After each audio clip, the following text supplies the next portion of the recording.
लेकिन एक और बड़ी खबर आपको बता दें, 20 घंटे के बाद मॉस्को में पुतिन का पावर शो होने वाला है, विक्ट्री डे परेड, जिस पर पूरी दुनिया की नजर टिकी हुई है। रूस में विक्ट्री डे परेड पर सबकी निगाहें हैं। विक्ट्री डे से पहले यूएसएसआर से अलग हुए देशों को पुतिन ने संदेश भी साफ तौर पर दे दिया है। नाजीवाद को मिटाना सबकी जिम्मेदारी है, ये कहा है पुतिन ने। यानी सिर्फ रूस की जिम्मेदारी नहीं है, रूस तो इसी जिम्मेदारी के तहत ये कह रहे हैं कि वो यूक्रेन में पहुंचे हैं, लेकिन सबकी जिम्मेदारी है कि नाजीवाद को खत्म किया जाए। वो तमाम देश जो रूस से अलग होकर बने हैं, उन तमाम देशों को ये संदेश पुतिन का विक्ट्री डे परेड से पहले।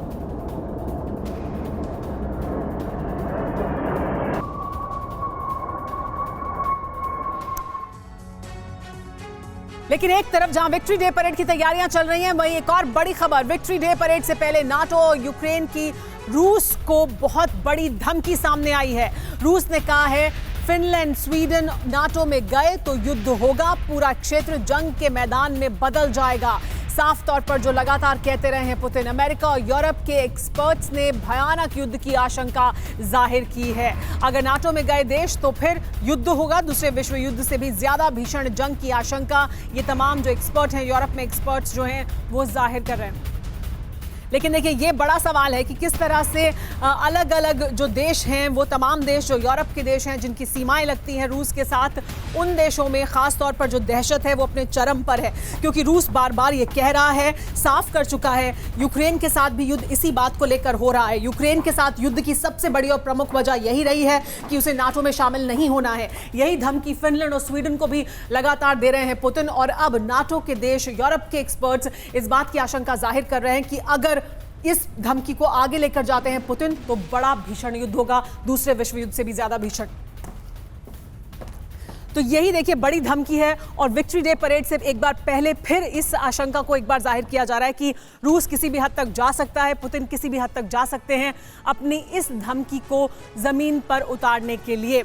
लेकिन अर्थव्यवस्था का क्या हालत है? इकोनॉमी ऑफ वॉर तबाही लाएगा सोमवार, इसके बारे में आपको बताते हैं। कल सोमवार है। जो इकोनॉमी ऑफ वॉर है वो किस तरह से तबाही ला सकती है, उसके बारे में भी बात करते हैं। यूक्रेन में रूस नाकाम रहा है, अभी तक उस तरह की सफलता हासिल नहीं हुई है जैसी उम्मीद शायद पुतिन कर रहे थे, या जिस तेजी से वो उम्मीद कर रहे थे वो उन्हें हासिल नहीं हो पाई है। हालांकि इसको लेकर भी अलग अलग मत हैं। ये भी कहा जाता है कि बहुत हद तक उन्होंने वो हासिल कर लिया है जो वो हासिल करना चाहते थे, लेकिन 9 मई के पहले ऐसा माना जा रहा था कि वो बड़ी एक विक्ट्री को जरूर सामने रखेंगे, लेकिन अभी तक ऐसा नहीं हुआ है। लेकिन रूबल मजबूत हुआ है। वहीं दूसरी तरफ तो रूस की ये बड़ी उपलब्धि जरूर है कि वो रूबल जिस स्थिति पर था युद्ध शुरू होने से पहले, उससे मजबूत स्थिति में अब दिखाई दे रहा है।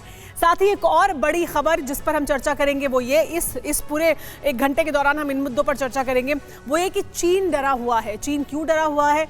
चीन जिस तरह से ताइवान की तरफ बढ़ रहा है या उसको आंखें दिखा रहा है, उसके बाद जो पाबंदियां लगी रूस पर, उस तरह की पाबंदी क्या उन पर भी लग सकती है और क्या फिर स्थिति और ज्यादा बिगड़ सकती है, इस पर भी बात करेंगे। हमारे साथ खास मेहमान लेकिन जुड़ गए, उनसे आपको मिलवाते हैं। हमारे साथ मौजूद हैं लेफ्टिनेंट जनरल ए.के. चौधरी, पूर्व डीजीएमओ। हमारे साथ इसके अलावा शीलकांत शर्मा जी मौजूद हैं, पूर्व राजदूत हैं। बहुत स्वागत है आपका सर। हमारे साथ कमर आगा मौजूद हैं, फॉरेन एक्सपर्ट्स हैं, विदेश मामलों के जानकार हैं। हमारे साथ रियर एडमिरल एस.के. ग्रेवाल भी मौजूद हैं, जो डिफेंस एक्सपर्ट हैं। इन सभी मेहमानों से बात करेंगे। खास तौर पर जो ये बात की जा रही है नीलकांत शर्मा जी की, रूस को वो नहीं हासिल हुआ है जो वो करना चाह रहा था। 9 मई के पहले भी ऐसा माना जा रहा था कि बड़ी उपलब्धि को जरूर सामने रख देंगे। हालांकि इसको लेकर अलग अलग राय हैं। जमीन पर रूस को बहुत कुछ हासिल हो चुका है, लेकिन एक टैंजिबल विक्ट्री सामने वो बता पाए, क्या ये उद्देश्य था पुतिन का और वहां तक वो नहीं पहुंचे हैं विक्ट्री डे परेड से पहले? इस बारे में जो रूस के काफी करीब हैं बेलारूस, उनकी तरफ से एक स्टेटमेंट आया था 3-4 दिन पहले।